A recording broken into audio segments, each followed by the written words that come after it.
Good afternoon, ladies and gentlemen. I'm Park Young-guk, the Secretary General of Kyung University System. It's an honor to host the 40th International Day of Peace, Peace Bar Festival. Kyung University System has held an international conference to commemorate the International Day of Peace every September.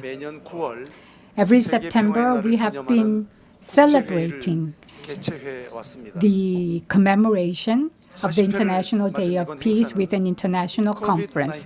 Today, to commemorate the 40th International Day of Peace, we are conducting a non-face-to-face video conference in consideration of the COVID-19 pandemic situation. From now on, we'll start the 40th International Day of Peace commemoration under the theme of No Time to Lose, a quest for immediate action for planetary crisis. Where are we headed from now on? So let us start the international conference in celebration of the 40th International Day of Peace. So Rector Lee Han-gu of Global Academy of Future Civilization will give us an update on International Day of Peace and its background.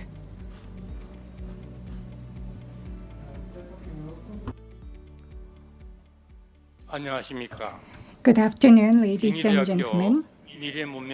I'm Rector Lee Han-gu of Global Academy of Future Civilization. So I will talk about the background and history of designation of UN Peace Year and Day. We wish to discuss this issue, and I will briefly report on the background of the International Year and Day of Peace. The International Day and Year of Peace was proposed by Miwon Dr. Cho Young-sik, founder of Kyung University System, at the 6th Triennial Conference of International Association of University Presidents held in Costa Rica in 1981. At that time, the participants adopted the proposal as a resolution in Costa Rica and presented it to the 36th UN General Assembly, and 127 UN member nations unanimously adopted the resolution, designating the third Tuesday of every September as the International Day of Peace, and since 2001, it has been fixed as September 21st. And the year 1986 was declared as the International Year of Peace. At that time, our global village was in a very bleak time with the extreme East-West Cold War, and the world was at the brink of starting the Third World War. In this tinderbox of a situation, the 1986 International Year of Peace designation has paved the way for an era of reconciliation of mankind. For this reason, we have seen the new horizon of hope. For this reason, Secretary General of Soviet Union Mikhail Gorbachev, who visited Kyung University in 1994, declared that without the International Day and Year of Peace, the peaceful world we are enjoying today would not have existed. As the birthplace of the International Day of Peace and the Year of Peace, Kyung University System held an international conference every September to commemorate this. In particular, this year, in commemoration of the 40th anniversary of the establishment of the International Day of Peace and the 100th anniversary of the birth of Miwon Dr. Cho Young-sik, the proponent, world-class scholars have been invited this year to hold a total of 4 special talks. The first talk will be held today, right after the opening ceremony, on the topic of crisis of Earth civilization and resolution of consciousness, and Dr. Ervin László, the founder and president of Budapest Club, and Professor Chung-Shig of Kyung University will engage in a very stimulating discussion. On October 15th, on the topic of the fate of Homo sapiens civilization trapped in the myth of infinite growth and the possibility of its transformation, Professor Paul Eric, Professor Emeritus of Stanford University, and Professor Chun of Ewha Women's University will hold a conversation.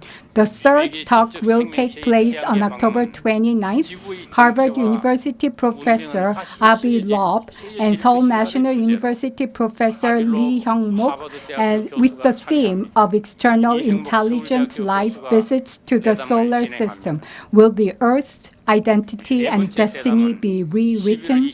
The fourth talk will be held on November 26th under the theme of how the humanity can survive in this era of climate change. Mr. Hans-Joachim Schulheiber, the founder and first director of Potsdam Climate Impact Research Institute, and Professor Cho Jun-ho of Kyung Cyber University will be holding a conversation.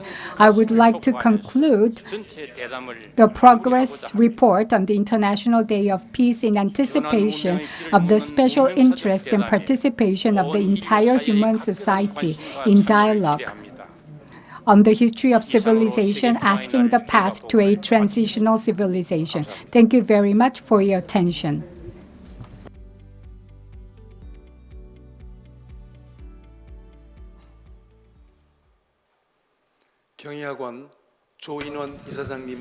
Now we will invite Chancellor Jo In-won of Kyung University System to deliver a commemorative speech in commemoration of the 40th International Day of Peace.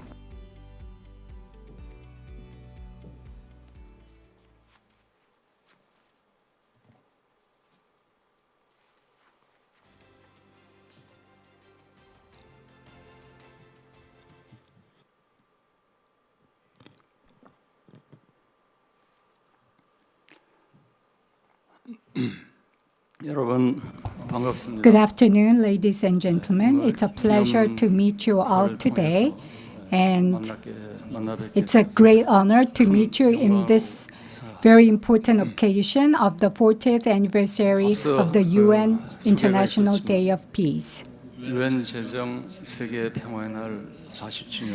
So we are gathered here for the special occasion of the 40th anniversary of the UN International Day of Peace. 40 years ago, the intellectual leaders of the world, deeply concerned for the future of humanity, has proposed the International Day of Peace, and there were also other matters worth mentioning.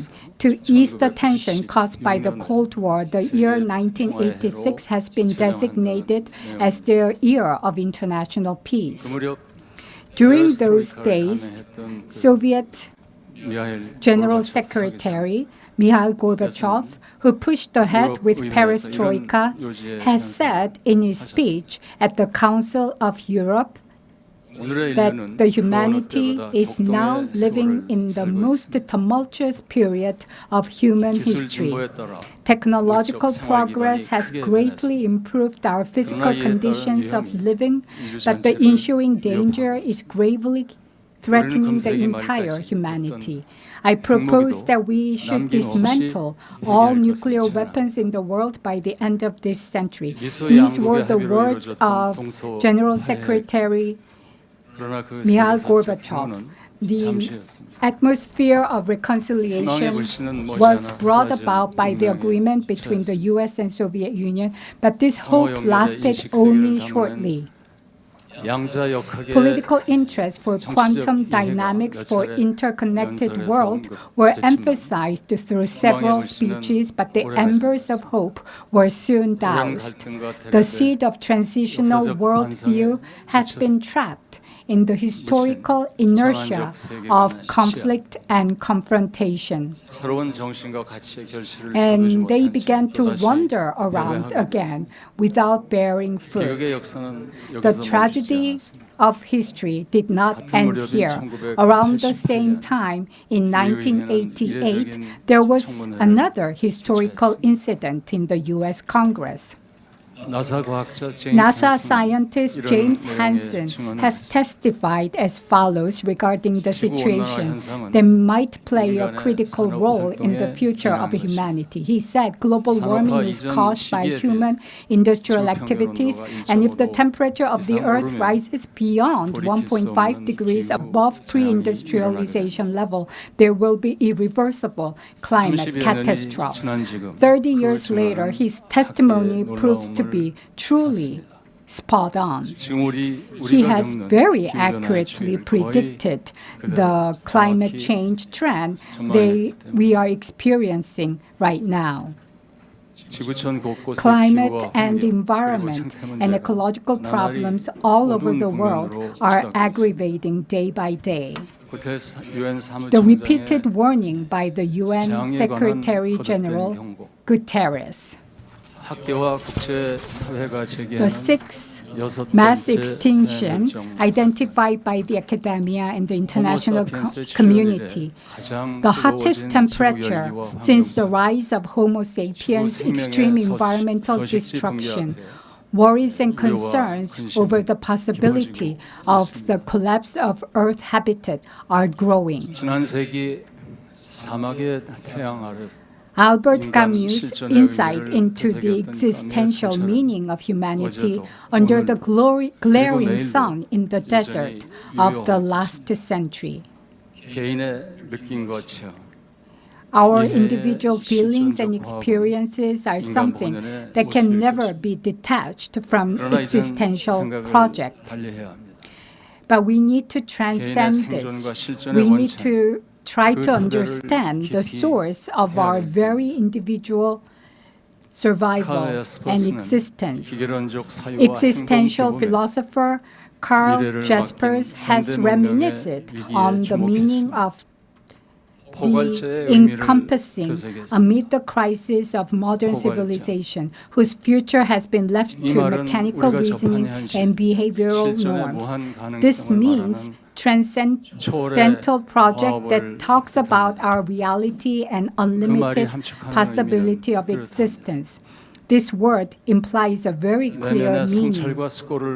And that is, we need to interact and collaborate in a way that can control the crisis we are in, the modern crisis, along with the rational reasoning and journey and introspection and deliberation. The survival of humanity is at great risk caused by the crisis of its own making. We have to be mindful of the possibility of collapse of our future caused by the expansion of destructive technology and the fundamental shift in our planet. I would like to take this opportunity to make a few suggestions. One is about transcendence, and the other is about creation. Many people who have studied modern civilization have long talked about the danger of business as usual ways. The crisis of planet Earth, the crisis of human existence are actually a very old future. Technology of mass destruction, environment and ecological crisis, the potential collapse of climate system, they all have present threats and future catastrophes in them. However, such an old warnings from the academia have not been considered seriously by humanity. The fundamentals of our social psychology and behavior did not change in the frame of compact growth and expansion of our modernization and industrialization. Business as usual. We really have to transcend this and pay more attention to the voices asking for a new trajectory of transformation. The other task given to us is to create a new culture and historicalness in the modern society.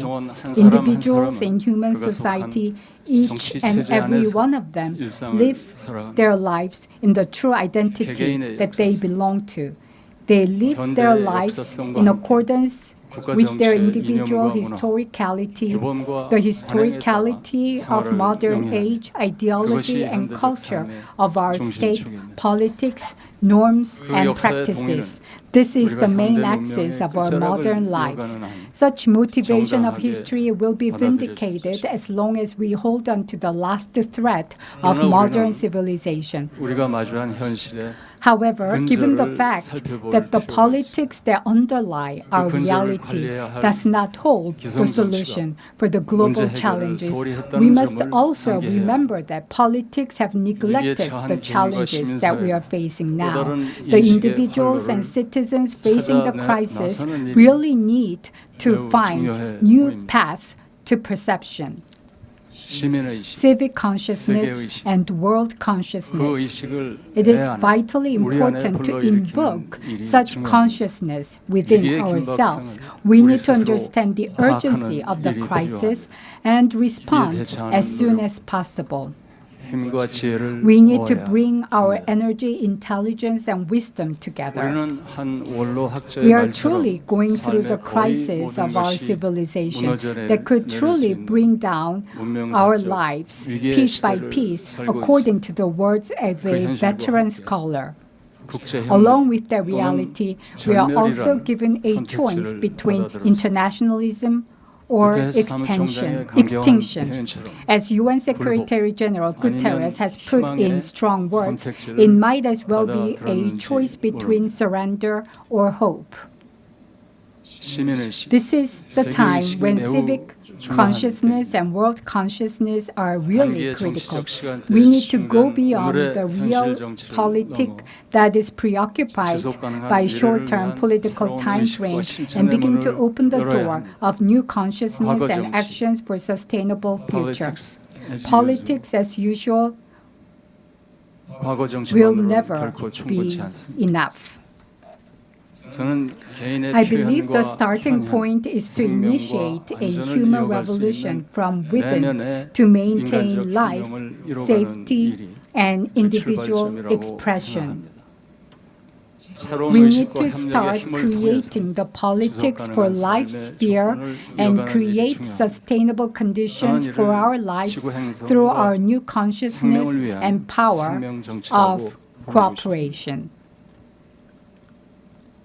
Scientific discoveries on the quantum worlds that has been underlying force behind studies on matters, lives, and consciousness since early last century is a major event that can expand the horizon of modern reasoning, as our keynote speaker, Dr. László, has pointed out.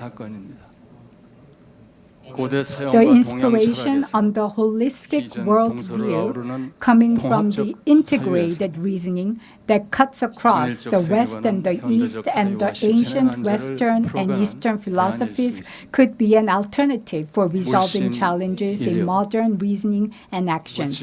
Matters and minds are not different. The hyperconnectivity of everything.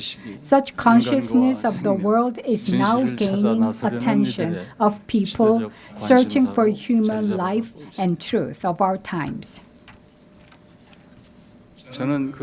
Along with such interest, I think the efforts to look for the leadership of human will and social praxis and cosmologic sensitivity now has new historical meaning. Fulfilling the responsibility of humanity on top of making such efforts, that is the responsibilities and duties given to us in this era of global catastrophe and major transformation.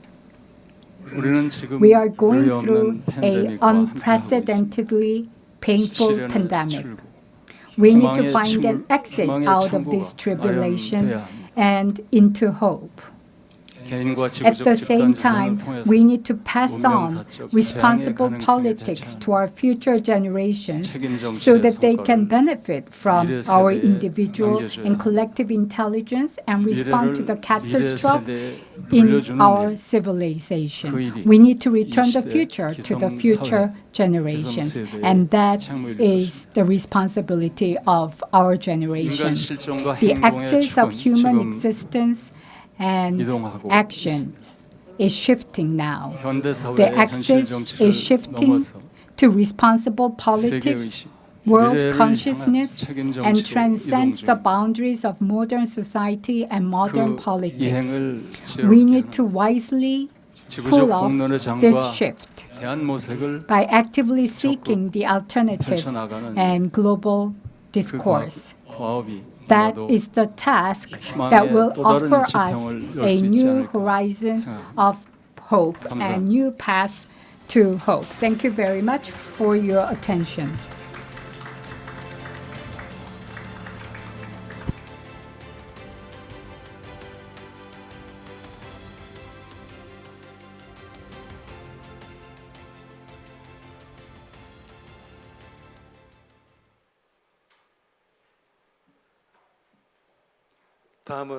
Next, we would like to convey the voice of future generation to the era of climate change for the theme of the future we will live in.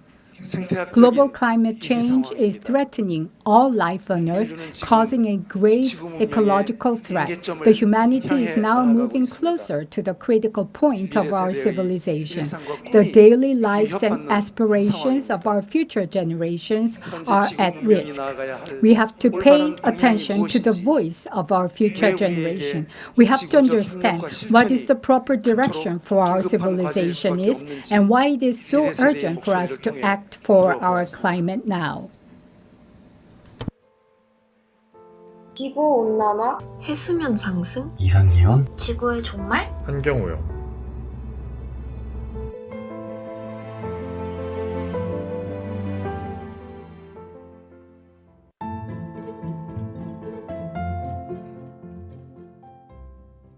기후변화의 위기라고 말을 할 때 곧바로 지구의 종말이라는 말이 생각이 납니다. 기후변화의 위기는 곧 세계의 종말을 의미하는 것이나 마찬가지라고 생각을 합니다. 실질적인 종말이 아니더라도 아름다운 자연 환경을 느낄 수 없고 항상 기상이변에 시달려야 하는 세계는 끝난 거나 다름이 없다고 생각을 합니다. 기성세대가 환경에 대해 생각하지 않고 무분별한 개발을 통해 만들어진 환경 문제임에도 불구하고 저희 젊은이들이 살아갈 곳이기 때문에 저희 젊은이들이 책임지고 해결해야 한다는 것 때문에 젊은이들의 선택과 기회의 폭이 줄어드는 악영향을 끼치고 있다고 생각합니다.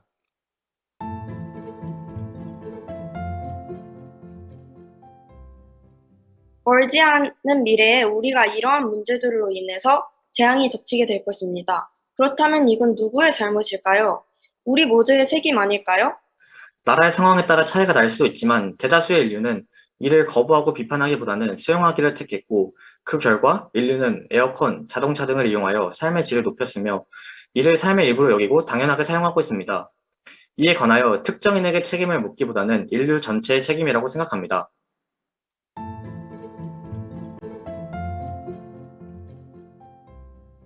지구의 평균 온도가 1도만 상승한다 하더라도 지구 전체 육상생물 중 10%가 멸종을 하게 됩니다. 이러한 문제들은 인간의 과도한 개발로 인해서 일어나게 되었습니다. 인간은 개발을 위해서 산림 파괴와 화석연료 사용을 꺼리낌 없이 해왔습니다.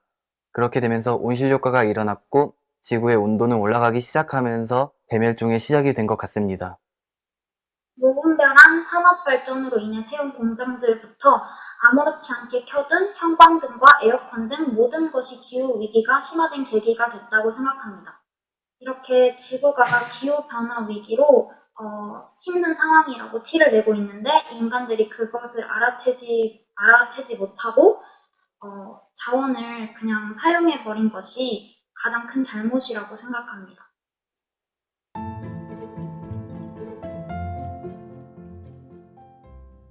포기하지 말라는 것입니다. 내가 아무리 불을 끄고 물을 아끼고 불편하게 산들, 남들은 예를 들어서 기업들이 수천 톤의 오염수를 배출하는데 내가 뭐 이런 행동을 해봤자 무슨 의미가 있을까? 이렇게 내 노력을 의심했던 적이 많았습니다. 하지만 그렇다고 해서 노력을 포기하는 것은 너무 이른 생각이라고 생각을 합니다.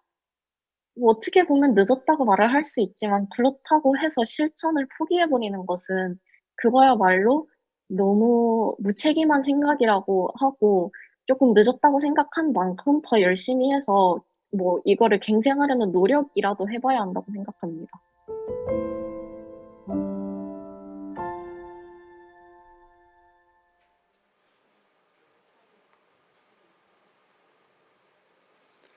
세계 평화의 날을 We will now listen to the poem titled Raise Your Eyes and Look at the Sky and Look at the Earth, written by Mi-won Dr. Cho Young-sik, the proponent of the International Day of Peace. This poem was included in the 1995 commemorative collection of poems, My Country, My People, and Mankind, written to commemorate the 50th anniversary of the liberation of the country. By facing the fundamentals of human existence, the poems give us insight into the true nature of universe and human society. The poet invites us to the creative journey that transcends time to the origin of university. It provides a guiding direction to all of us. The poem will be recited by poet Jung Ho-seung, and it has been translated into English by Professor An Sun-jae. 눈을 들어 하늘을 보라, 땅을 보라. 조영식. 끝없는 저 하늘, 하늘 뒤에 하늘이, 그 뒤에 또 아득한 하늘이 이어진다. 아, 무한한 우주의 대공간이여. 우리 인간의 삶이 오직 한 찰나 속에 있거늘 어제도 그제도 그제도 아니 내일도 모레도 글피도 한없이 흐르는 영원한 순간순간 속의 삶이여. 그 속에 나도 있고 너도 있고 나와 남이 아닌 만물도 함께 있네. 저 현묘한 우주 원리와 천태만상의 얼굴을 가진 삼라만상, 현상 변화의 부상함을 보라. 그 속에 있는 나는 누구이고 또 무엇인가? 아, 내가 누구이길래 어떻게 여기에 존재하며 어디서 왔다 어디로 가고 있는가? 눈을 들어 하늘을 보라, 땅을 보라.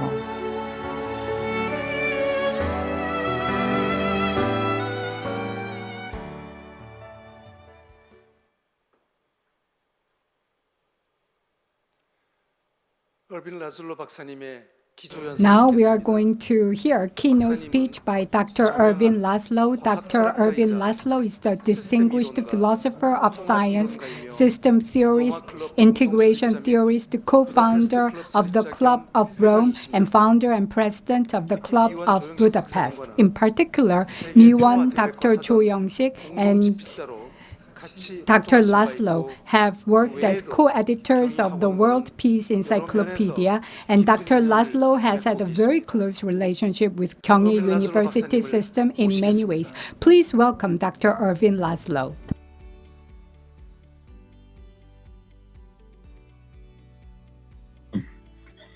And thank you, Chancellor Cho, for your wisdom and your deep insight into the problems which you have just sketched.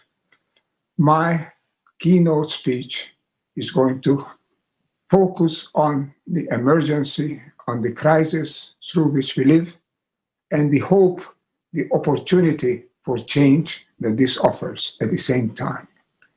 Let me begin this statement with two memorable quotations.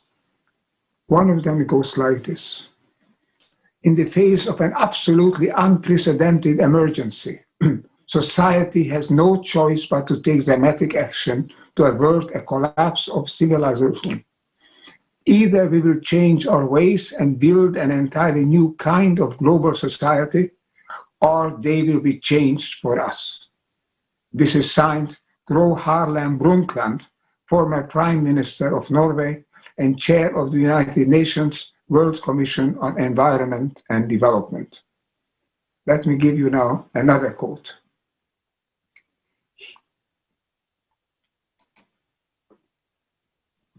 Here and there, in the history of one notes a sudden concentration of energies, a more favorable constellation of social opportunities, an almost worldwide upsurge of prophetic anticipation, disclosing new possibilities for the race. So it was with the worldwide changes in the 6th century BC, symbolized by Buddha, Solon, Zoroaster, Confucius, and the immediate successors. These changes give common values and purposes to people too far separated physically for even Alexander the Great to unite them. Out of still deeper pressures, anxieties, and insecurities, and corresponding renewal on an even wider scale now seems open for mankind. One, a call to action because of the climate change, the change of health, the the crisis of health, and the other, a recognition of the opportunity, of the power of the human species, of the human spirit to cope with them. Let me respond to these quotes.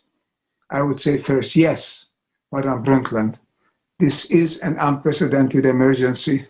We have to face it. And yes, Dr. Mumford, a distinguished philosopher, history does not mislead us. We possess precious and largely unrecognized capacities for facing it, for facing this unprecedented emergency. The universe itself empowers us.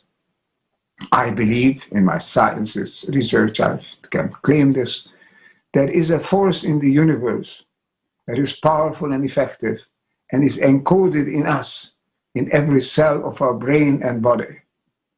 It prompts us to seek coherence and oneness to each other and with all things around us.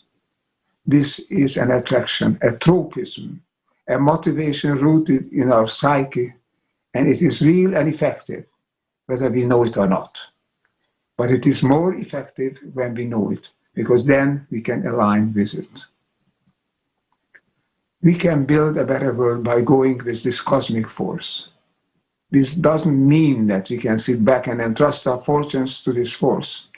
It means aligning ourselves with it actively in all the relevant spheres of our life. The tropism, this attraction, this tendency toward integrality, toward wholeness, is evident throughout nature. Life is not a jungle where the strongest survives, but a system of sublime harmony where all things work together. Those who work together survive and thrive. The classical Darwinist tenet of the strongest who survives is ripe for the dust heap. It is not the strongest, the fittest who survives, but the most cooperative. The most cooperative not only survives, but flourishes. This is the unsuspected legacy of the global crisis. And recognizing it and making use of it is to align with the tropism that governs the evolution of the universe and the evolution of life on this planet. It is a way to respond to the challenge of creating the upshift that opens the way toward a better world. The positive legacy of the current crisis is real, although it is largely unrecognized. But the impact of the crisis is lasting. Our world will never be the same again. The crisis that we face grants us a choice. The choice is not whether to change, but how to change. Are we shifting up to a new and better world? Or do we let ourselves shift down to crisis and chaos? In either case, we will not remain as we are. We are at the threshold of a fundamental civilizational change, what I call a global bifurcation. This is a historic opportunity, and it is not to be missed. Failing to change would have catastrophic consequences. The world we have created is unstable and unsustainable. If we do not change, we will experience a series of deepening crises. The COVID crisis and the climate crisis are but the forerunners. But now we have the opportunity to shift to a less crisis-prone world. We need to get ourselves together and meet the challenge of constructive change. The crises we are experiencing are all-embracing, rapid, and global. They extend to the far corners of the planet. They touch all aspects of life. They are not catalyzed by a malignant virus alone, or by global warming alone, or by terrorism, or by the violence and wars triggered by short-sighted politics and dictators alone. Today's global crisis marks the crisis of human civilization as a whole. They are crises of a way of thinking and acting. Our thinking and acting are antiquated and they endanger our survival on the planet. The problems they catalyze cannot be overcome by patchwork remedies, treating them as if they were separate. The world we have created needs to be rethought, revised, and renewed. We need to build an integrating and functioning system of human life on the planet. The human system we have created cannot stay as it is. It must be fundamentally reformed. This is a major and complex task, but fulfilling it is not utopian. The global crises we are experiencing were not fated, and their outcome is not predetermined. The crises are sensitive to our perceptions, values, and aspirations. They can be shifted by our actions. We can, and in the interest of our individual and collective well-being and even survival, we must shift up to a more sustainable world.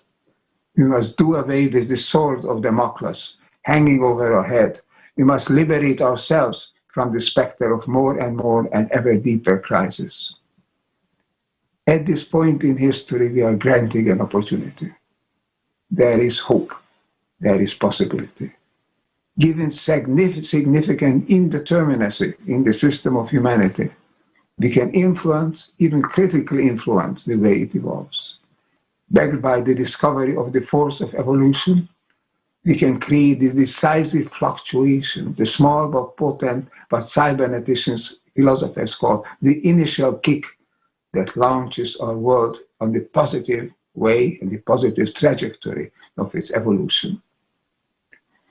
The difference between bifurcation in the human system and bifurcation in a sudden change in every other system on this planet is the presence of a relatively evolved consciousness. As Chancellor Chu emphasized, the role of consciousness is critical. In the human system, the participants can be aware of what is happening and can consciously act to influence it. The decisive action need not be the exercise of brute force. It can be a subtle shift in the thinking of a critical mass of people. There is nothing as powerful in the world, the French philosopher Victor Hugo said, as an idea whose time has come. A change in the thinking of a critical mass of people would be powerful enough to decide whether the shift that awaits us is an upshift or a downshift. A well-placed impetus, a so-called kick, a positive kick, is needed. Without it, the chances that the human system would evolve toward a better world are slim. As long as it appears salvageable, people who have a significant stake in the current system will be reluctant to abandon it in favor of something else. They would risk losing their privileges and would rather try for salvaging the existing system than going for an alternative. There is, however, a good chance that we could now produce a timely, positive transformation, a positive kick. Bifurcation has started, and it is opening the way to fundamental change. Acting consciously and purposefully, we could administer this sudden change, this bifurcation, this positive kick. This would create the motivation for an upshift in the world, and the new information and communication technologies could spread it worldwide. These technologies could create a critical mass of people of opinion nearly overnight. Here's our chance. We cannot stay as we are, and we cannot go back to where we were, but we can go forward. Now, in the midst of an unprecedented global crisis, we can upshift to a different world. It is up to us to make that a more sustainable, equitable, and humane world. Let me add a few things with your permission, Chancellor Cho and ladies and gentlemen. Let me end by saying, there is no time to lose, indeed no time. Initiatives such as the Peace Bar Festival are of historic importance. They could, and I believe they will, accelerate the movement toward a more sustainable world, where people live in peace with themselves and with the world around them. It is my privilege and my moral and intellectual duty to salute Chung-Shig University, its distinguished chancellor, professors and rectors, and all its collaborators for commemorating the United Nations Day of Peace with this festival, an event which promises to make peace something that will accompany us, a condition that will accompany us and bless our existence every day of our life. I thank you, ladies and gentlemen, distinguished Chancellor, Rector, friends, professors, for giving me this opportunity to address you. I wish to congratulate you on holding this historic event. I believe events like this event in particular, will have a historic role in creating a positive change in the midst of a crisis, which is not only danger, it is also opportunity. Thank you for your attention.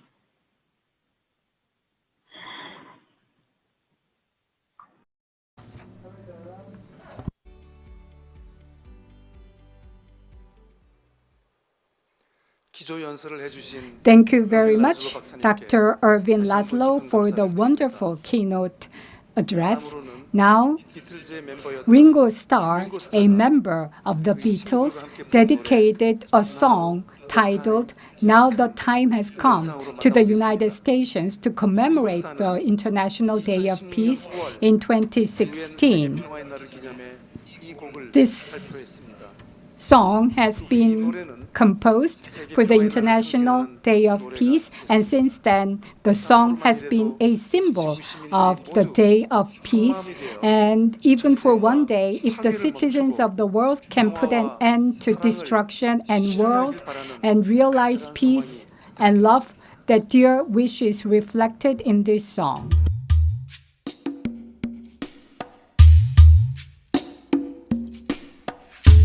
We've all heard that only love conquers hate. Will we see the light before it's too late?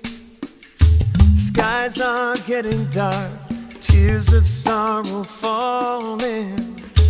Listen to the voice and you will hear it calling.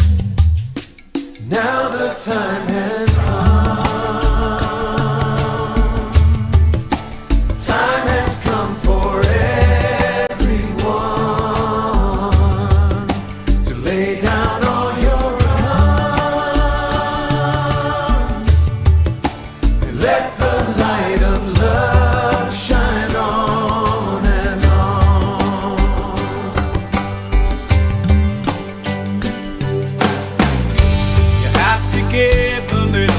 or you can give a loss.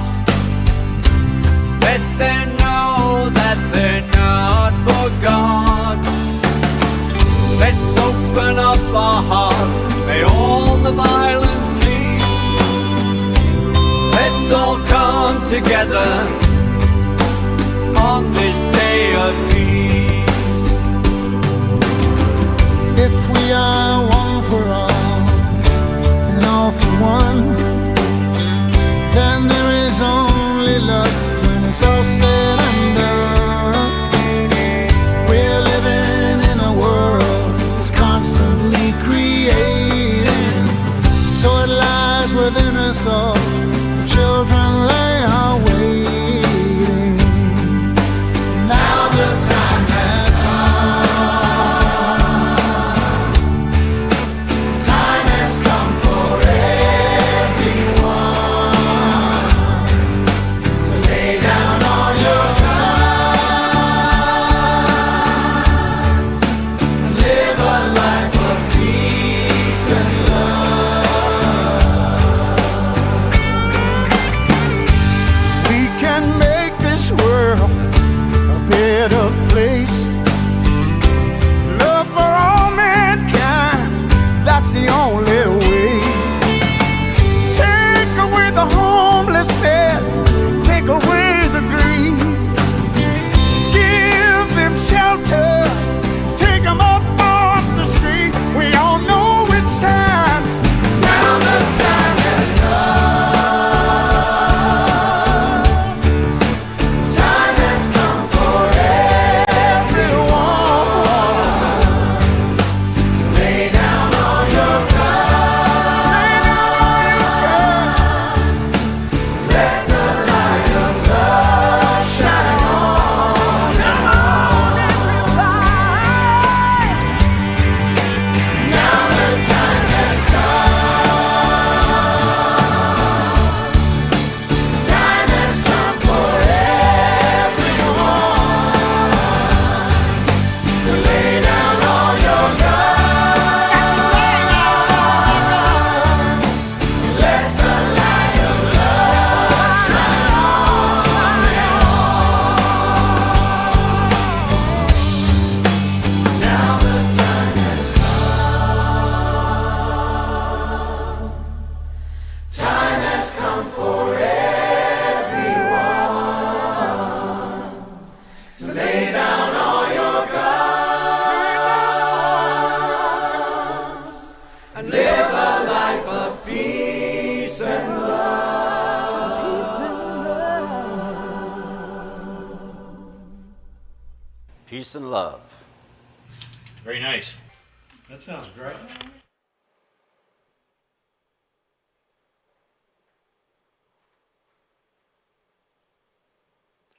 이것으로 With this, the first part, commemoration ceremony, will be over, and the second part, conversation, 에르빈 라슬로 박사님과 will begin shortly. In the second part, we will watch the dialogue between Dr. Ervin László and Professor Shin Chung-Shig. Thank you very much.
Dr. László, it's early in the morning in Italy, right? Thank you so much for joining us today.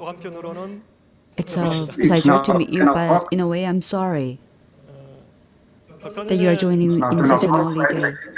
It's the morning here, and I look forward to speaking with you. I know it's evening in your time. Your keynote speech was impressive.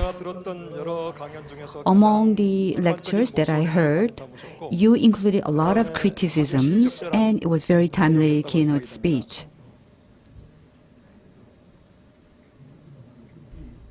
I think we need to look at the situation with an open eye.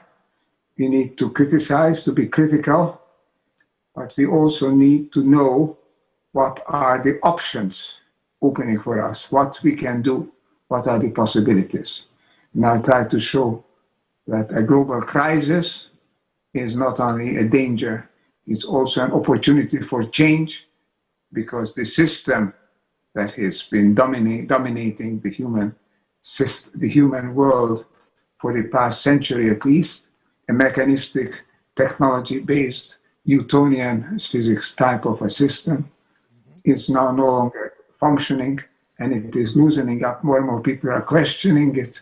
We have seen how young people are questioning it, what beautiful songs they can compose, what statements they can make. And there is a general awakening.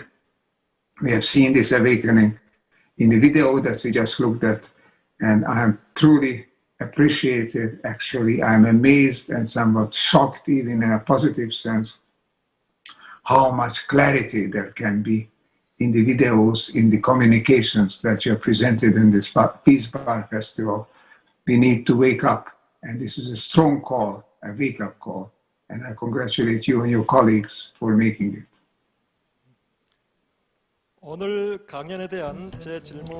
Well, before I ask you questions about your lecture, I'd like to start by asking about your relationship, your special relationship with the Kyung-Hee's system. As you know, that Dr. Chung-Shig, the founder of Kyung-Hee University, we are celebrating the 100th anniversary of Dr. Cho's birth. I believe you had a very special friendship with Dr. Chung-Shig. Tell us about the story behind you and Dr. Chung-Shig, and especially you played certain role in working with Dr. Cho in establishing the UN International Day of Peace. Can you share the behind the story? Well, I have had the pleasure to spend the whole semester in Seoul, working at the College of the Studies Institute for Studies of Peace, International Peace, of Chung-Shig University. And I had during this time, and even before and after that, I had many personal meetings with Chancellor Chung-Kyung and the founder of Chung-Shig University.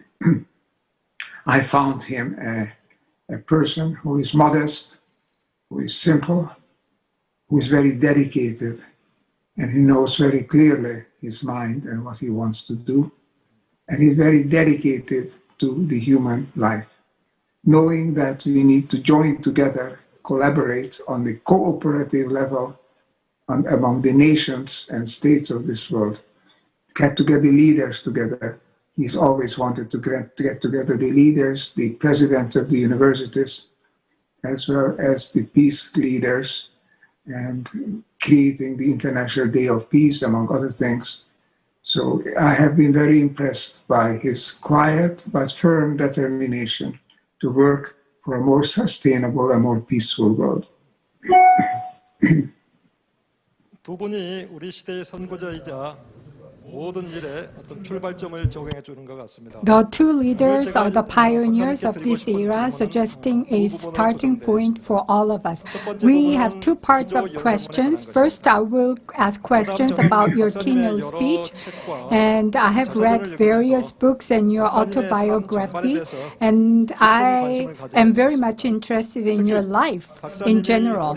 And when you were young, I heard that you were a music genius, and suddenly you took a turn to a different career, to the world of science and philosophy. And such a sharp turn of your career is quite amazing to me, and I felt I needed to ask more questions to you about that. My first question is, in your presentation, you said that the crisis on Earth is a crisis for the entire human civilization, threatening the entire human civilization. And the fundamental cause of this crisis is a catastrophic bifurcation that is approaching a critical level. And many people, including myself, are very much interested in what you mean by this catastrophic bifurcation. Can you give us some examples of this? Well, what we know from the modeling of complex systems is when these systems reach the threshold of stability, when they become unstable, they become extremely sensitive to change. Then their so-called butterfly effects can surface. That means that even a butterfly moving its wings can create a storm. When it is amplified and amplified, the system is open to change. The worst thing that could happen, I think, in a situation of danger, of crisis, is not to change, is not to believe in the necessity and the possibility of change. That's the worst thing that could happen. Because when you have a bifurcation, when you reach the point of a catastrophic bifurcation which affects the entire system, then that system either collapses down to its stable components, which could be below the level of the individual human being even. You don't know what will ultimately be stable, what would survive a true global catastrophe. Or it can move together, move to create a higher level system from the components that are made up the unstable system. And this possibility is now in front of us. Because this joining together is not an artificial, arbitrary human trait. It is embedded in the nature of evolution. All evolution is moving toward integration, toward wholeness, toward creation. Otherwise, it would still be having a universe that is made of inert gases floating and dispersing. That we have a coherent universe. And the coherence, as Einstein said, is the most remarkable fact about nature, about the universe, how coherent it is. That we have such a coherent universe is because all its elements seek to join together. Seek, if they are not subverted, seek to create a higher level system. So for level A, in bifurcation, we can move to level B, and level B, if it's flattened again, if it's in under bifurcation, we can move to level C, and so on. This is evolution, non-linear evolution, evolution across bifurcation. It's not a smooth process, it's a process interspersed with instabilities, with disruptions of the current system. And what we are having today is a disruption. Is an extremely global level, strong disruption.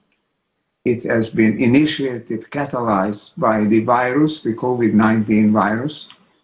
And in that sense, we can be grateful that this disruption has occurred because it accelerates the possibilities, the willingness to change on levels, on the level of people, on the level of leadership.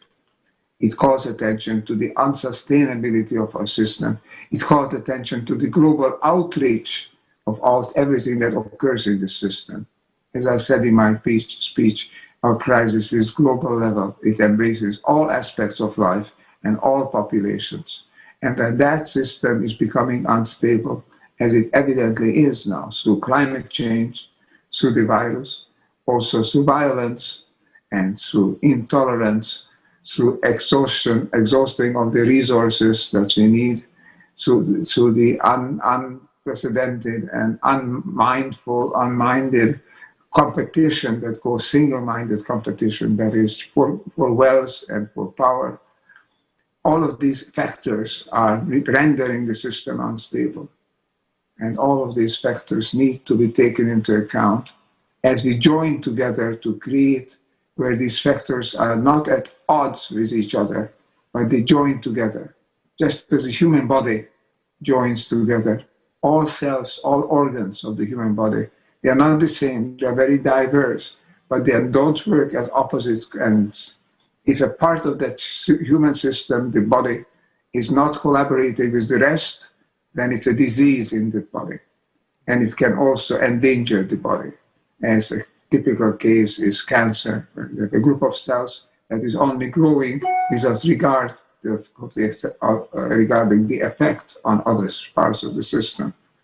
So we need to join together, and I believe it is embedded in us, embedded in our heart and in our brain, embedded in every cell of the body, that we are seeking oneness, we are seeking to join, we are seeking to create a higher level system, which will be a global system, which will be envisaged already by the founder of Chung-Shig University and by Dr. Invo Chu, the current chancellor, that this system can be a global level system which will bring unity to all its levels. Because we have to have unity, integration on all levels. And we need that shake-up, that bifurcation that we are talking about, to bring that about in time before the system could move to the unsustainability level of irreversibility. Before that, we need to have the shaken up. We need to be shaken up. And this is happening now, today. In that sense, the virus crisis is a blessing in disguise. Hopefully it doesn't require too many human sacrifices, health sacrifices, but all crises can be taken as a blessing in disguise. Because we must act, we must wake up, and they help us to wake up so that we could act. Upon listening your comment, it reminds me of one phrase that I read from a book. Around when you were 9 years old, you played piano, and then together with your uncle, you went to the park, you went out for a walk, and your uncle was very pessimistic, and you couldn't answer the questions, but that was a sort of a turning point. You keep thinking about that. And upon listening to your comment, once again, I keep thinking about the climate crisis and also COVID-19, and also your comment of making this ongoing COVID-19 crisis and climate crisis to turn into a historic opportunity. Yes, that's great, but in order to turn severe crisis into an opportunity, how to change seems to be the key. How, the methodology, how to change is critical. And I think since you have emphasized that, basically, I believe that the perceptions and practice of global political leaders and entrepreneurs is a decisive importance regarding this how. What story would you like to tell them to these political and entrepreneur leaders? We had an old myth, an old belief that is very counter-functional, that whatever is good for a company is good for the whole country. What is good for one country is good for the whole world. This was a kind of a belief that things will work out, perhaps through the invisible hand of Adam Smith, the economist, that the market will all settle all things. But the belief that what is good for a part is good for the whole has been a basic belief. And it turns out that it doesn't work. Because what is good for a part may be indeed very degenerative, very dangerous for the whole. We have to take in mind, keep an account of what is good for the whole system has to be at the forefront of our thinking. What is good for America is good indeed for a company. There was a famous saying by the former president of General Motors that what is good for General Motors is good for the United States. He claimed that, and I think it was accepted at the time, several decades ago, that this is true. And big business operates on that. What is good for my company is bound to somehow be good for humanity. And then we see what is happening. we see how the earth is being overexploited, how we see the gap between the rich and the poor is growing, how the good for the part or the company very often produces a short-term advantage and a long-term basic flaw in the system. So we have to reshift our attention to the whole system. We have to understand that. How to understand it? You can turn to science, for example. Science will always tell you the new sciences. They are holistic. They tell you what is true for the whole system, what is good for the whole system, is functional for the part. The human body is an integral system, an integrated system, integral naturally. And that is a system that maintains itself. If it's healthy, then all its parts benefit.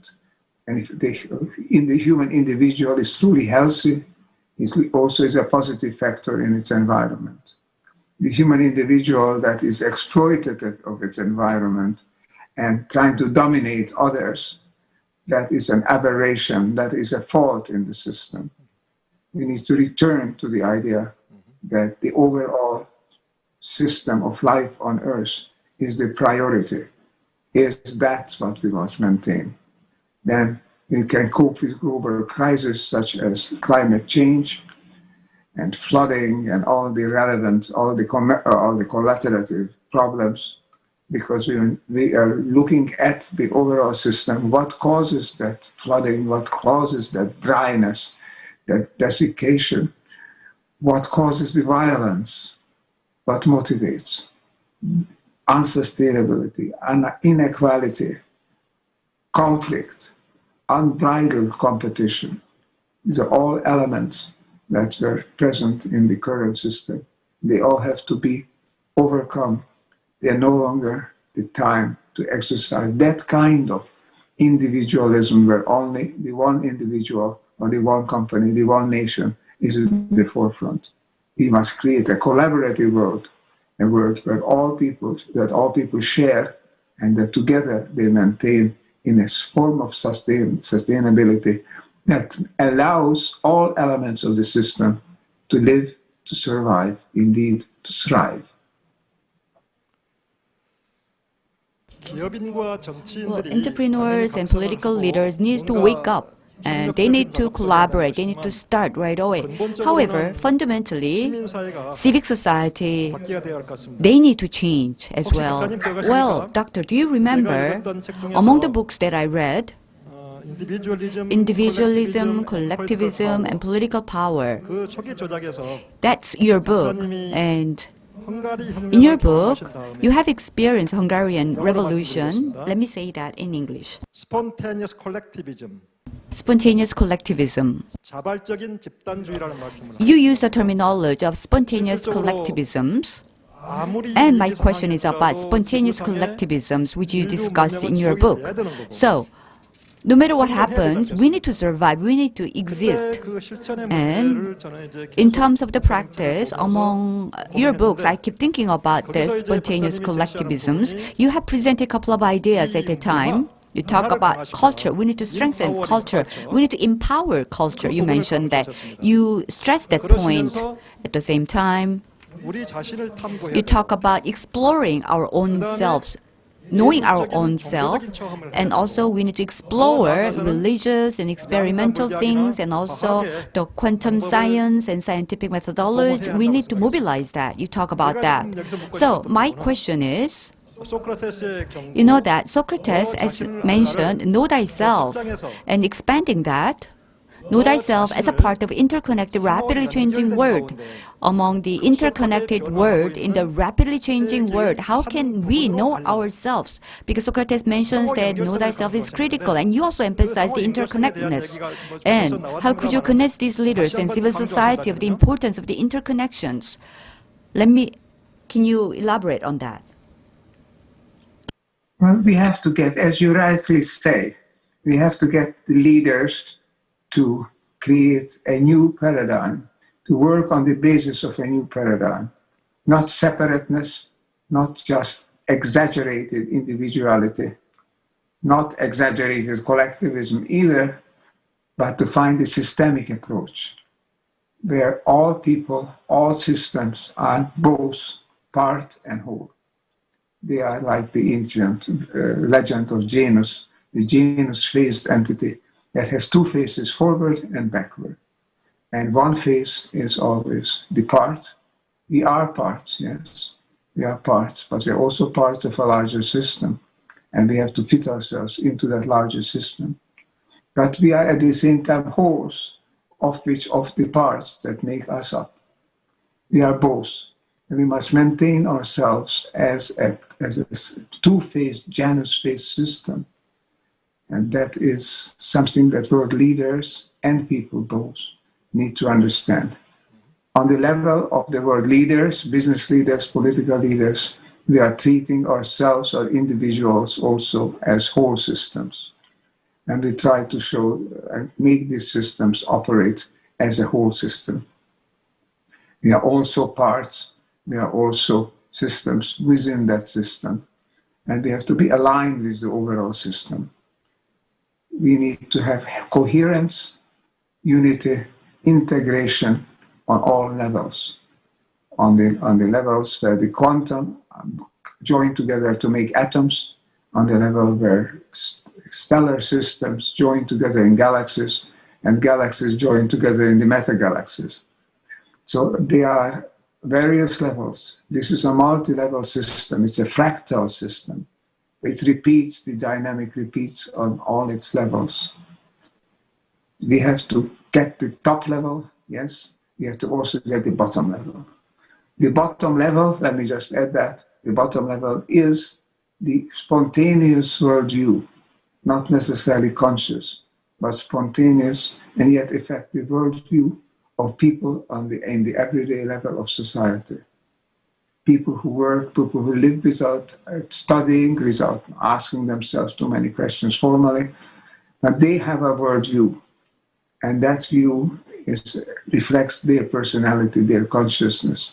And that consciousness also has to be informed, has to move toward a level where even people on the everyday level understand that their community does not end. They are part of nature, they are part of larger communities. Let me just say, traditional people understood this. This is there. This is there, knowing that, as the American Indians have said and Asians have said all along, we do not live above and mastering the world around us. We live in nature. We are part of nature. We are part of the harmony of evolution in nature. Traditional people understood this. We need to recover this knowledge that we are part of a larger whole, and that larger whole evolves. So understood this intellectually on the level of leaders, understood it spontaneously on the level of everyday people. That is the task before us, the mission, how to get this across.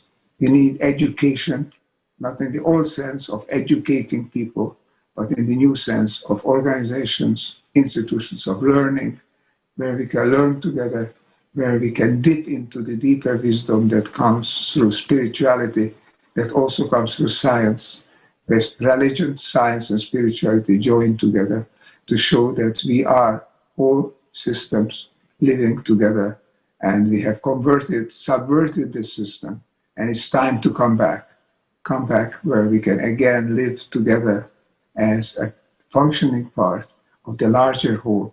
And the largest whole that is relevant to our life is the biosphere itself, the system of life. We need every part of the system, every species in that system, every element, whether it's chemical or informational or physical or whatever. We need all these elements together to create a functional system that is truly sustainable. We have subverted this, created an unsustainable, unmaintainable system. And now is the time to recognize that the system of life, the whole biosphere, that is our womb, that is our mother, that is the whole of which we are a part. And leaders have to understand it intellectually. People have to understand it spontaneously. There has to be a change in consciousness. This change is coming apart, I think, among young people. It's already emerging. The songs that you have heard here a moment ago and the poems all testify that there is an awakening. Young people are coming together to understand peace is optimal, peace is the supreme goal, oneness, love, and all the elements that we need to live on this planet. This is happening. We need to accelerate it. We need to catalyze it. And we need to help leaders to deal with it, to help us, to help young people come together, express their innate, inherent oneness, seeking wish. And if they can do that, then there is hope that there will be change. Not change that is directed from above, change that comes from below. That is the change that we need. And organizations such as Chung-Shig University are a key element in bringing about this kind of a change. Positive change, yes, it's critical. You're right. Still, the era, the time that we live in, we always face with unexpected crises, unexpected dangers. So, to some extent, sometime, there is a high possibility that we can become the subject of voluntary action before the change in human society. So, what is your view about the barbaric coercions? It has been said some time ago that the only thing we should not be surprised at is to be surprised. Because many things are happening that were unforeseen. But if you have a broader worldview, an extended sense of who we are, how we belong to the world, how that world encompasses us, if we have that, then I think there will be no more really surprises. We won't know what's happening in detail. We can't foretell. The system is so complex. We can't foretell in detail what is going to happen next. But we will know that a system that is perturbed, that is disrupted as it is today, as becoming disrupted. This sudden change effect can happen. These are surprising. Butterfly effects are surprising. Let's take this legend of the butterfly that flaps its wings. Let's say in California and in Korea there's a thunderstorm as a result of amplification of this current of air that is created by the butterfly. That might be, if you look at the thunderstorm in Korea, you might be surprised how it has come about because you don't recognize the butterfly that has created it. Yet, we have to look down more and more. What caused it? The ultimate cause we will not know in detail, but we will know that it's a disruption in the system. And what we need to do is to create understanding, comprehension, and the key word that I always like to emphasize, coherence. The system has to be coherent, has to be finely tuned so that it can function together, that every part responds to every other part. And together they build the system. Togetherness in this higher sense is the key to peace and to well-being, and even to survival. Next question is about your practice or your theory. In your book that you have written later on, you talk about the revolution in the consciousness, or you emphasize the consciousness revolution. According to your definition, consciousness is a real phenomena. Yes, I understand that more than institution, process, and value that causes serious fundamental bifurcations, it became imperative for 8 billion people on Earth to live peacefully and harmoniously with the nature together with the institution, process, and value. And you emphasize the consciousness revolution. So according to your definition, consciousness is a real phenomena in the real world. And the consciousness has its own status among the energy, frequency, and information. And you said that consciousness is more real than matter itself. So, what do you mean by that? You said that consciousness is more real than matter itself. I don't understand. What do you exactly mean by that? Can you elaborate? Can you explain? Well, I'm taking this on the basis of a speech made by Max Planck the great German theoretician, physicist, one of the founders of the theory of the atoms theory and the particle theories of the universe. He said, after 40 years of studying the nature of the most fundamental element in the world, which is the atom, he said, and he said literally, I can tell you one thing, in the real world there is no such thing as matter.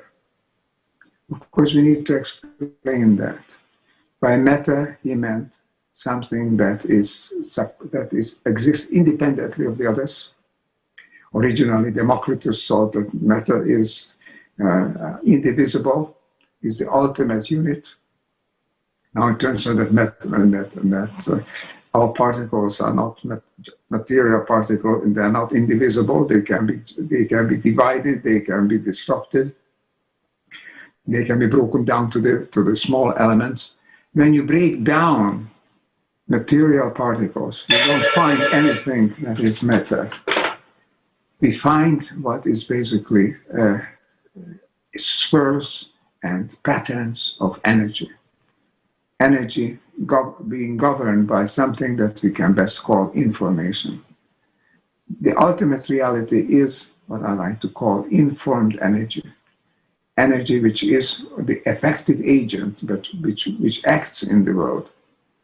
It's already integrated in and expressed by quanta, and then by atoms and molecules, and crystals and cells, and organizations based on cells, and whole ecologies. All of these are forms of informed energy. When you go down, analyze them, you don't find hard, independent units that we call matter as the Newtonian interpretation of something. The ultimate unit is a little billiard ball, as it were, that interacts and creates the phenomena of the world. There is no such thing. There is ultimately energy in a very coherent, informed form. This is the new quantum science. David Bohm, the quantum physicist, he mentioned this and discussed this. I think if you look at it really, what is happening today in the quantum world, you cannot deal with matter per se.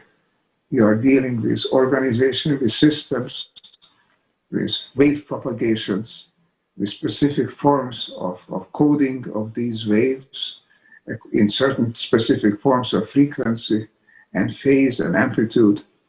And what you have is basically a field of energy and information. I call it in some other books, I call it the Akashic field. It's a deeper field. It's a field that underlies the manifest phenomena.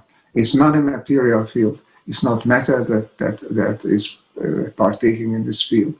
This field is something which is the foundation, is the information, is, if you like, in religious terms, in spiritual terms, is the spirit, the divine spirit of the cosmos.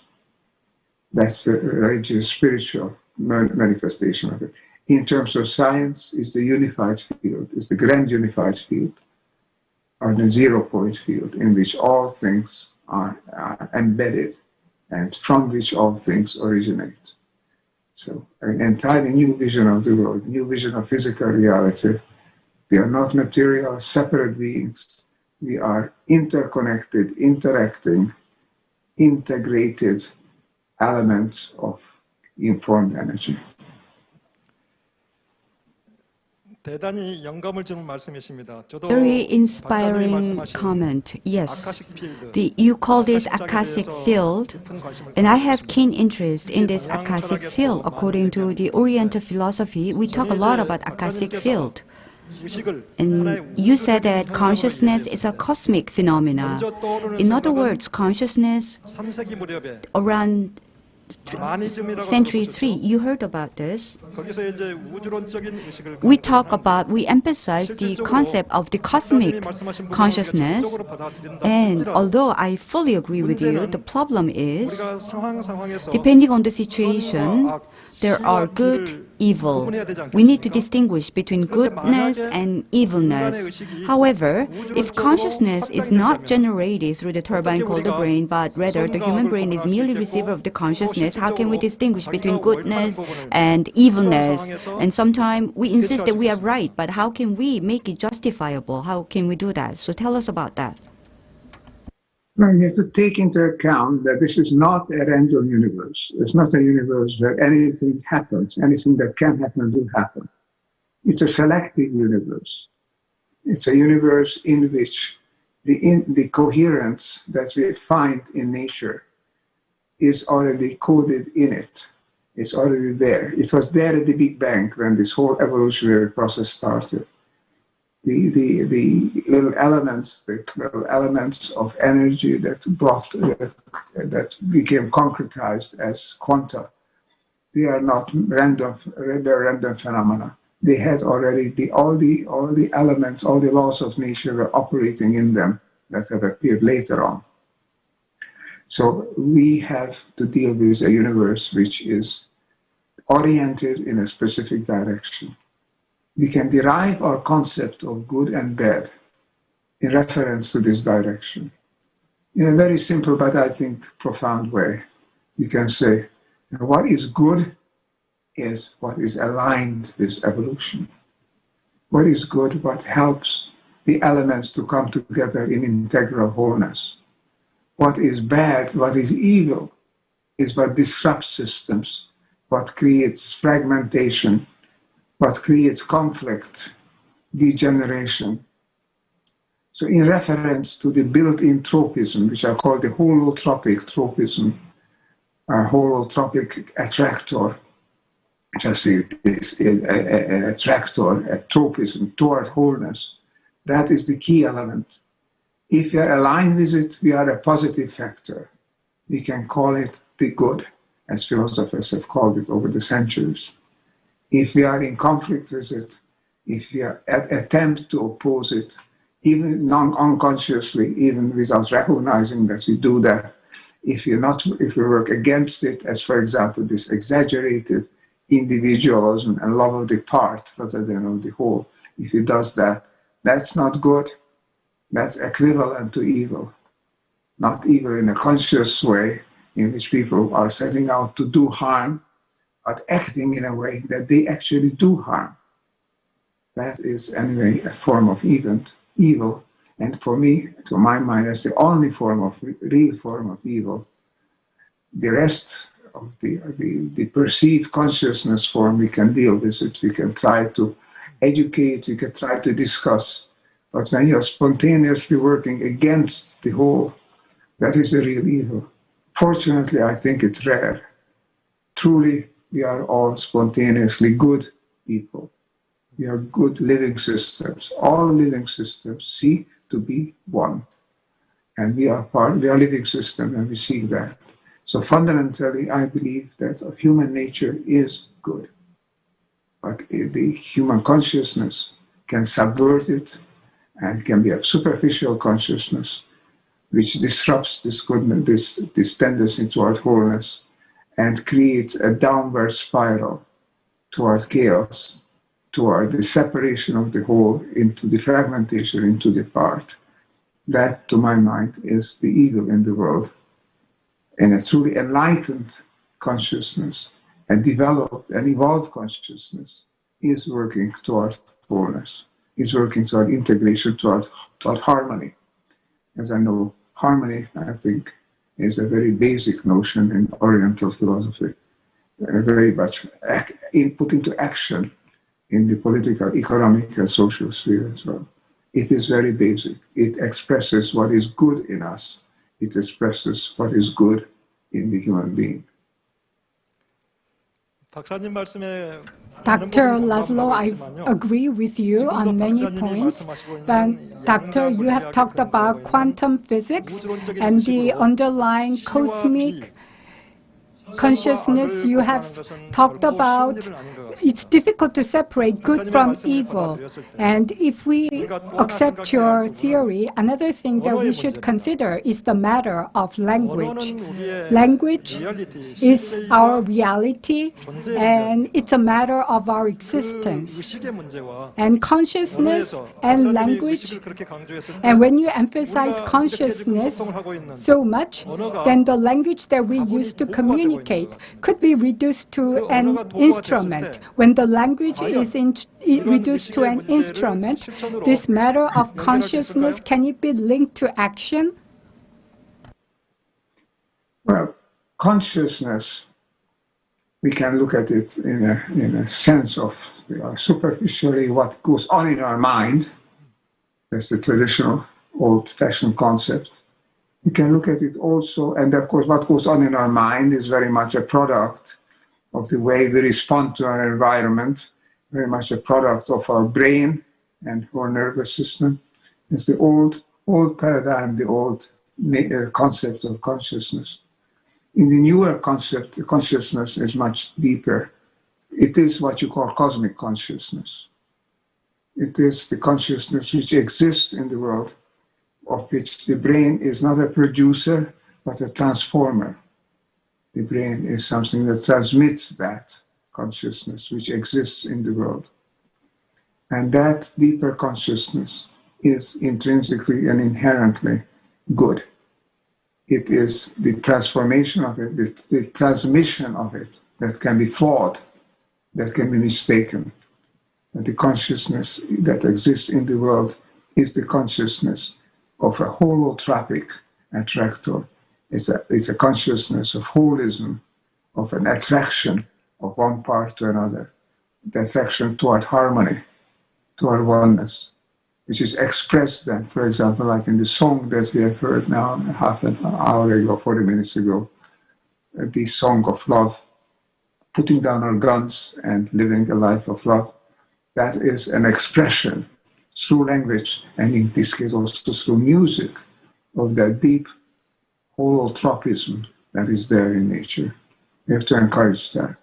We have to help young people and people of all ages to come back to themselves, so they recognize that they deep down, they have this motivation, they have this openness, this tropism to our belonging, to our oneness, and they can feel love, unrequited and unconditional love, not for something in exchange of something, but because we feel that we are part. We love ourselves, and so we love our surroundings. So we love humanity, so we love nature. And that is the new quantum concept, where there is no separation. All things are interacting, are interpenetrating at all times. Tropism that you talk about is a common sense in the political philosophy or community sense, or taste. In other words, based on common sense, our artistic judgment.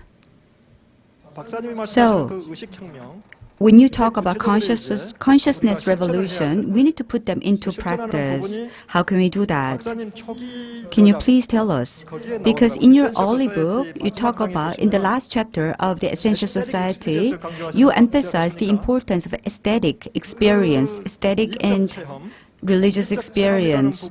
So, when you talk about aesthetic experience, is it like understanding our concept, our consciousness, and put them into practice? I fully agree.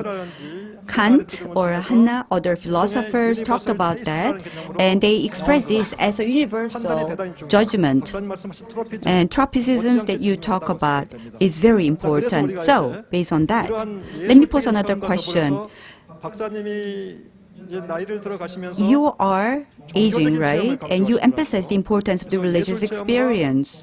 And the most important way to bring about the consciousness revolution is aesthetic and religious experience. In other words, artistic and spiritual experiences allow us to experience deep solidarity between human as well as love for the nature, earth, and the universe.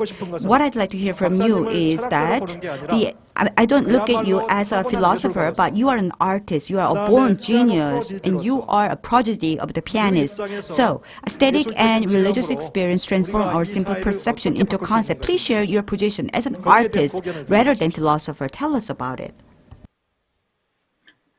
We have not talked about another factor, which is significance, which is beauty, which is an aesthetic experience, which is beyond the ordinary.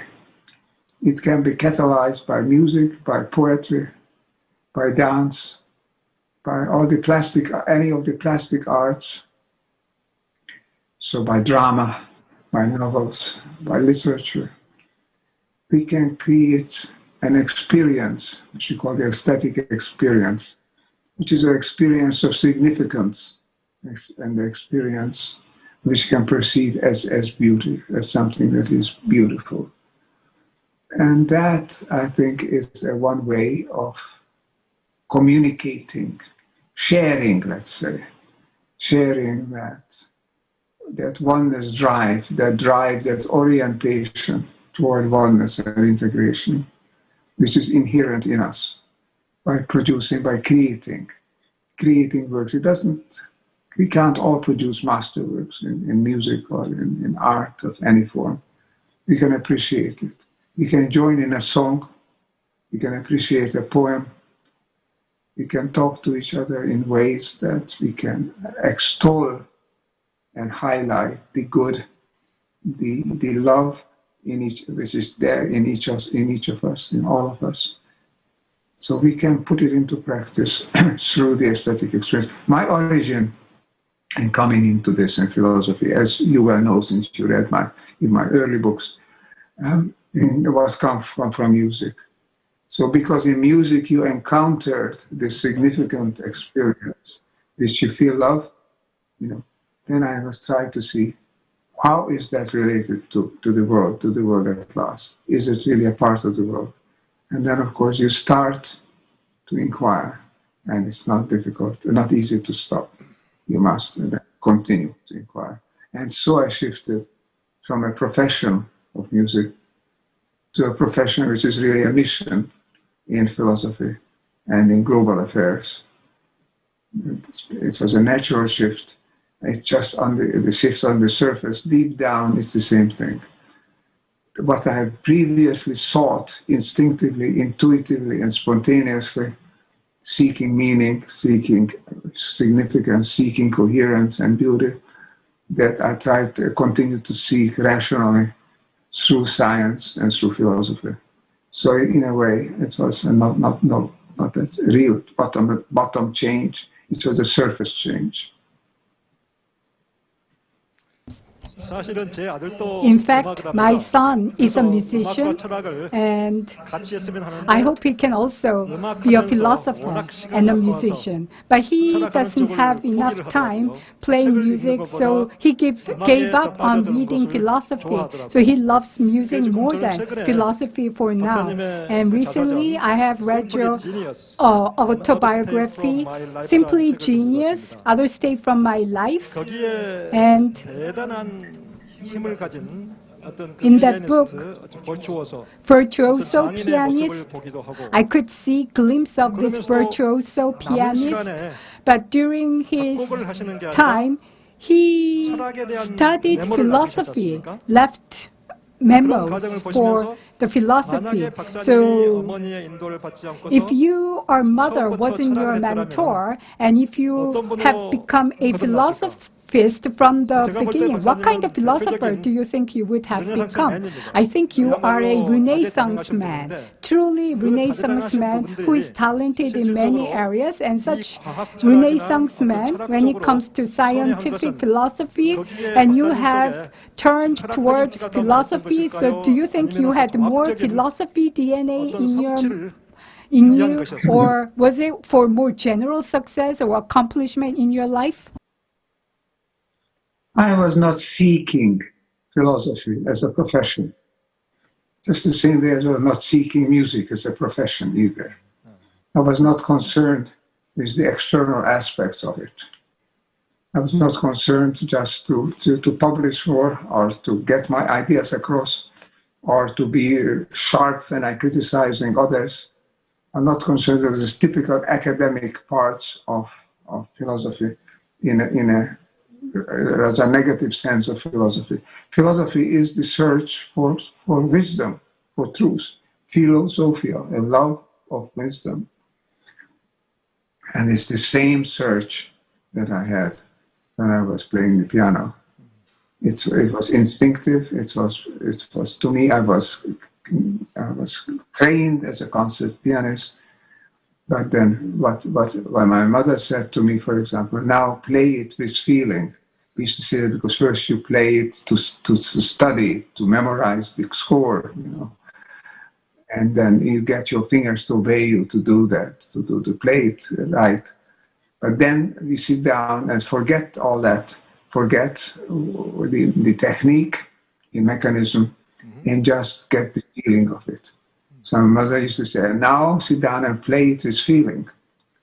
And when I did that, of course, then I had entered into another level of experience, another dimension of existence, more dynamic, more whole, and very, very deeply attractive, very deeply based on the love for everything.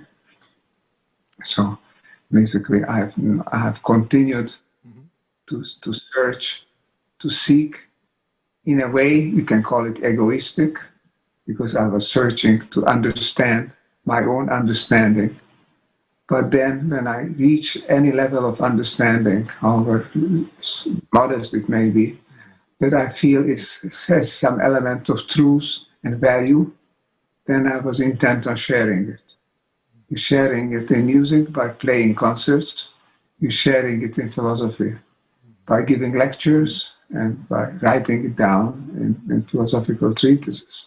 And now increasingly by organizing and bringing people together to pose the right questions like you are posing and try to do about implementing in their life, the answers to these questions. Thank you. Your speech really gives me a great inspiration. Let me ask a bold question. From early age, you were regarded as a prodigy of the pianist. When you play piano, you gave a feeling that as if you are playing with your friends, and you played Beethoven's music, but you didn't follow itself, but you express your feelings, and coming from your own heart, you observed the music and you immersed into the music and you played it like a true sense of genius. When you play music, we felt like you were inside the music, you were deeply immersed in the music, which is really, really inspiring, and that's very important. So, playing music and playing or having a conversation with other people or sharing things with other people, thinking about that, now here comes my question. You are 89 years old. So, one of my friends that I met told me that no matter how genius you are, when you get old, every human being are same. There's no difference. So, here comes my bold question. As a musician, as a philosopher, as a scientist, as a humanist, I'd like to know what it means for a genius to go through the aging process of a genius. Hopefully it means recognizing that's what you really want. What you are seeking. In my new autobiography, which will be published in October, this is called My Journey. I say that this is a life devoted to seeking the meaning of life. So to me, I recognize that what I wanted all along was to find meaning in my existence, and that means the existence of human beings, and that also means the existence of life on Earth and wherever in the universe. So getting older means getting more down to the essentials. Now, this is superficial elements of life, I'm less interested in that. I want to understand who I am, what the world is, and how I can be a positive factor in this world becoming a better world. 이제 저희들이 시간을 지금 거의 이제 1시간을 Well, 다 써버려서 지금 time is 질문 up. 드릴 게 많은데 Even though I have many more 거의 이제 questions 저희들이 listed 정리를 up, 해야 되겠는데요. but we need to begin to wrap up 박사님께서 this dialogue. 이 위기 Dr. 상황에 László, in this times of 미래 세대, crisis, future generation, 이게 어떤 what kind of 메시지, message would 또 you 어떤 like to 실천을 deliver to our future 말씀해 generation? 주시고 싶고, What kind of 특히 advice would you like to give them? And GIP를 포함해서 경희대와 including Kyung University system, including 공동체에서 GEIP, you have a great friendship, and many leaders are being educated in Kyung University now. Humanitas College that I belong to, 교양 전담 대학으로 it has been 출범해서 started as a first humanitarian science only school in Korea, and it's been very successful now. So Kyung University, as you know, Dr. László, what kind of education do you think Kyung University should be dedicated to? What should be the right direction for our future generation? Well, not accepting doctrines that has been created by others as simply an authority that you have to memorize and perhaps you have to obey. Moving from the outer authority that is imposed on you in a hierarchical system, inevitably, or human systems in one degree or another are hierarchical. But to accept in your inner authority, your being of your own self, who you are, recognizing that you are a cosmic being. You are not separate, no, you are not just a little flesh and bone chunk of existence, but you are part of a cosmic harmony. Learning, not teaching. Enabling people to learn. That all true learning, Plato said that already 2,500 years ago, is rediscovery, is discovering something that you already knew. The greatest success, I think, of a learning experience is what is known as the aha experience. When you say, in many languages, you say this aha. Yes, I understand. I understood. Now it's clear to me. So to learn.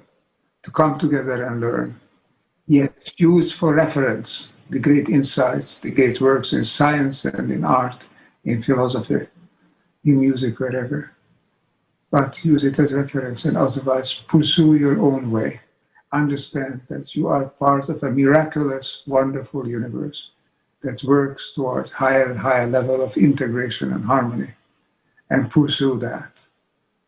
If you can achieve that, you'll create young people who become adults, who are a positive factor of life, who will be peaceful, who will be productive, who will not destroy the world around them, but will move it forward in the direction that they themselves perceive, the direction of oneness, belonging, and love. That, I think, is my advice, my hope for Kyung University and for all universities worldwide. 정말로 공감이 가는 말씀입니다. 저 역시 I can agree more. And upon listening your lecture, I learned that instead of pursuing the truth, just complying with that, we need to explore the reality, the truth, and then make it as my own. And I believe that after today, I'm sure that your wisdom needs to be delivered to our students, and then probably we can have another round of discussion with my students and with other people. From early morning today, thank you so much, Dr. Ervin László, for joining us today and having this discussion with us. And if there's an opportunity with COVID-19, I really would like to meet you in person and have more in-depth discussion with you. Wonderful. Professor Shin, I enjoyed your discussion. You're asking very important questions. We are jointly coming to insights. As Plato said, it's through dialogue that we can reach deeper insights. We have had such a dialogue now for an hour, and I learned from it as well. You ask good questions, and I hope that we can work together both through the internet and in person as we create a global six university in Korea and in Europe or wherever. Thank you for discussion. 대단히 고맙습니다. 박사님을 계속 붙들고 싶지만 Thank you very much. I wish I 또 could 쉬셔야 have 할것 more 같습니다. discussion with you, but now's the time for you to rest. We'll stop here. 감사합니다. Thank you.